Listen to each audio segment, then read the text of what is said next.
একটি কমলা, একটি গাজর, একটি কলা।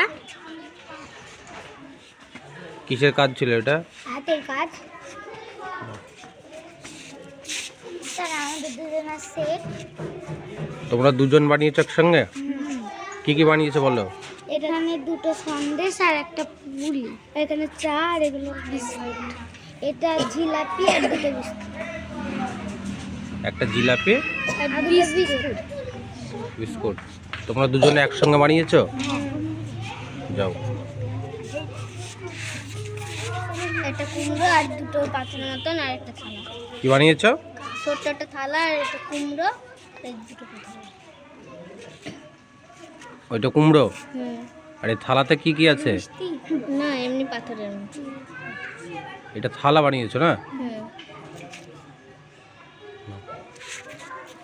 আমি দুটো বাটি বানাইছি, একটা মিষ্টি, শসা, পটল আর জিলেপি। তুমি তো অনেক কিছু বানিয়েছো, দেখাও একটা একটা করে দেখাও। তিনটে মিষ্টি আর তিনটে মিষ্টি, একটা বাটি। এটা শসা শসা, আর এটা পটল, এটা আর পটল। এই দুটো জিলেপি। তো এগুলো আরেকটু ভালো করে রং করতে পারতা। আমরা সবাই মিলে বানাইছি। সবাই মিলে বানিয়েছো? ঠিক আছে, খুব ভালো হয়েছে। এগুলো আবার পরবর্তীতে ভালো করে রং করবা, ঠিক আছে? যাও, খুব ভালো হয়েছে।